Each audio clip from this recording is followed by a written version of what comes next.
پاکستانی چارواکي وایي چې ایراني امنیتي ځواکونو د بلوچستان سره پر پوله 4 پاکستانیان په ډزو وژلي دي. وروستۍ خبره ده چې د افغانستان د بهرنیو چارو وزارت د سرپرست حکومت پر وړاندې د ماسکو له دریځه هرکلی وکړ.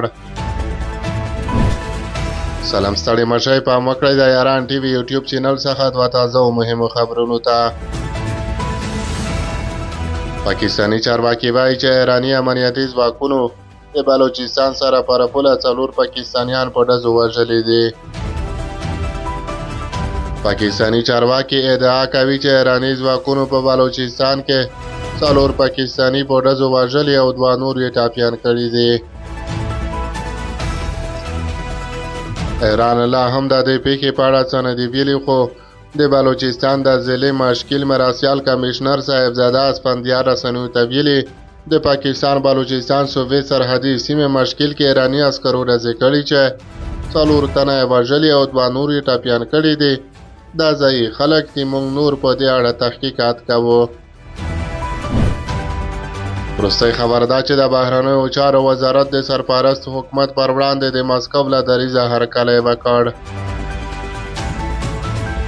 د افغانستان اسلامي امارت د بهرنیو چارو وزارت نن چهارشنبې د غبرګولي په نهمه په یوې خبرپاڼه کې له سرپرست حکومت سره د روسیې د تعامل په هکله د دغه هیواد له دریځه هرکلی وکړ. د افغانستان د بهرنیو چارو وزارت په یوه خبرپاڼه کې ویلي چې کابل تل له ماسکو سره د اړیکو د پیاوړتیا غوښتونکی دی.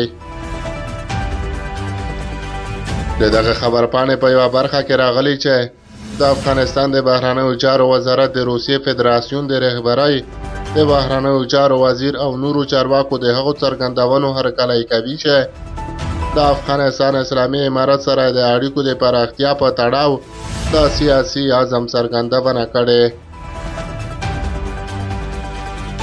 د افغانستان اسلامي امارت ویان ذبیح الله مجاهد هم په دې هکله وایي په دې وروستیو کې روسي چارواکو څرګندونې مثبتې دي او د دې ښکارندویي کوي چې غواړي د افغانستان اسلامي امارت سره د تعامل دروازې پرانیزي او اسلامي امارت هم له هغه هیواد سره ښې ډیپلوماټیکې اړیکې جوړې کړې دي.